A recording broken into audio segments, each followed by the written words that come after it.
इधर देखो, ये आप देख रहे हैं जो रेड कलर से मैं खींच रहा हूँ, ये एक देश है, इसे ईरान कहते हैं। और इसी ईरान को पहले फारस कहा जाता था। मतलब अगर हम ये कहें कि ईरान का प्राचीन नाम क्या है तो फारस है। और एक समय ऐसा था कि ये ईरान हमारा पड़ोसी देश था, लेकिन आज अगर हम बात करें तो आज हमारा ये पड़ोसी देश नहीं है। आज ये हमारा पड़ोसी देश का पड़ोसी देश है। हमारा पड़ोसी देश पाकिस्तान है और पाकिस्तान का ईरान एक पड़ोसी देश है। और एक चीज़ मैं आपको और बता दूं, ईरान दुनिया का एक ऐसा देश है जहां पर मात्र एक नदी बहती है। मतलब देखिए, सऊदी अरब में तो कोई नदी ही नहीं है, लेकिन ईरान में केवल एक ही नदी है जिसे कहते हैं करुण नदी। ठीक है, तो ये क्वेश्चन कई बार पूछा गया है कि दुनिया का वो कौन सा देश है जहां मात्र एक ही नदी बहती है, तो ईरान है। और ईरान में करुण नदी बहती है, सऊदी अरब में कोई नदी नहीं बहती। आप ये दोनों पॉइंट याद रखना। अब देखिए आगे चलते हैं। बताया जाता है कि पूरी दुनिया का 10% जो तेल का उत्पादन होता है, कच्चा तेल का, वो ईरान करता है। पूरी दुनिया में 10% कच्चा तेल का उत्पादन कौन सा देश करता है? तो ईरान करता है। आप ये हमेशा याद रखना। दूसरी बात मैं आपको बता दूं, ईरान की जो सीमा है, देखिए पाकिस्तान, अफ़गानिस्तान, तुर्कमेनिस्तान और ये आपका कैस्पियन सागर है। और कैस्पियन सागर के बाद ये अज़रबैजान है, टर्की है और इराक। इनसे ईरान जुड़ा हुआ है। किससे किससे? पाकिस्तान से, अफ़गानिस्तान से, तुर्कमेनिस्तान से, कैस्पियन सागर से, उसके बाद अज़रबैजान से, तुर्की से और इराक से। ये इसके पड़ोसी देश है। और इसके दक्षिण में यहाँ पर देखिए, यहाँ पर एक खाड़ी है जिसे हम कहते हैं फारस की खाड़ी। किसकी खाड़ी? फारस की खाड़ी।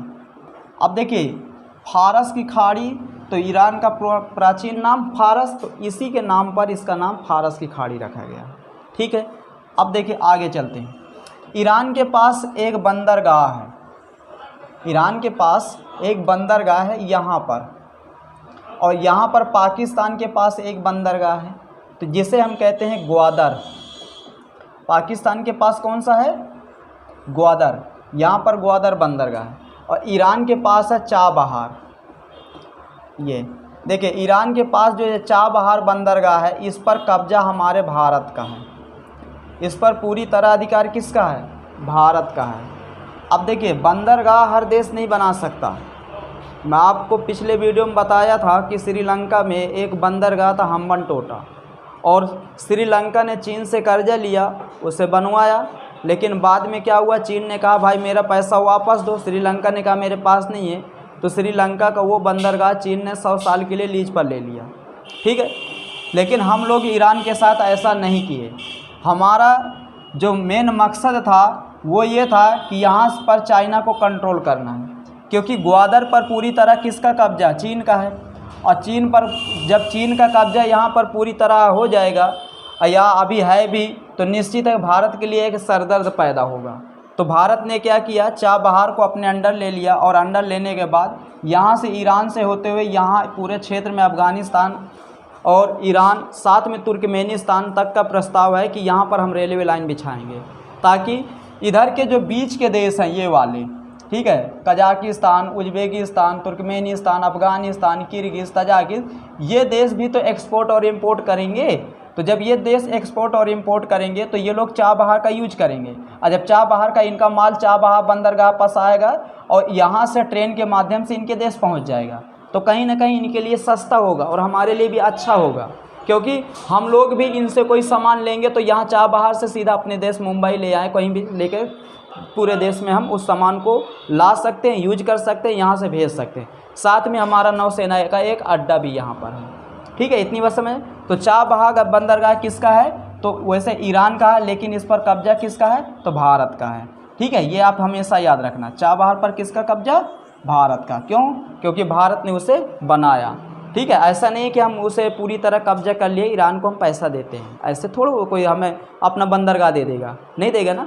लेकिन फ़ायदा है हमारे लिए, लीज पर लिए हैं, किराए पर हो। ठीक, अब देखिए आगे। अब देखिए ईरान का ये वाला क्षेत्र क्या है, मरुस्थली है। इधर जो इराक साइड का क्षेत्र है ये क्या है, यहाँ पर मरुस्थली ये क्षेत्र है, ठीक है। अब देखिए ये क्षेत्र मरुस्थली है और इसी क्षेत्र पर तेल पाया जाता है, तेल और गैस।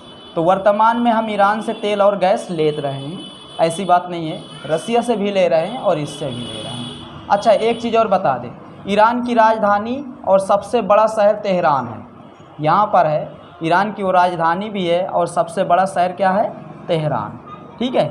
इतनी बात समझ में आ गई आपको। ईरान की राजधानी और सबसे बड़ा शहर कौन सा है, तेहरान। ईरान को ये बताया जा रहा है कि यहाँ पर 99% लोग, कितने परसेंट, 99% लोग मुस्लिम धर्म का पालन करते हैं। लेकिन ये भी बताया गया है कि यहाँ पर देखिए मुसलमानों में दो कैटेगरी होती है, एक शिया की होती है, दूसरी सुन्नी की होती है। तो ईरान में जो मुसलमान है वो शिया हैं, और मैं आपको बता दूं शिया और सुन्नी में कभी पटरी नहीं खाई।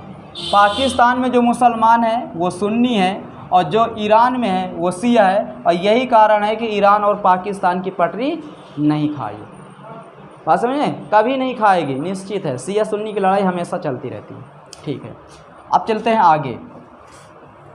अब देखिए ईरान से कौन कौन से देश एक्सपोर्ट और इंपोर्ट करते हैं। देखिए ईरान से बताया जाता है कि इधर के अधिकांश देश ईरान से कच्चा तेल खरीदते हैं, उनमें हम भी शामिल हैं, ठीक है। चाहे चाइना हो, चाहे वो म्यांमार हो, चाहे थाईलैंड हो, चाहे इंडोनेशिया हो, यहाँ तक कि ऑस्ट्रेलिया, ये सब किससे, ईरान से कच्चा तेल खरीदते हैं और अपने देश ले जाते हैं।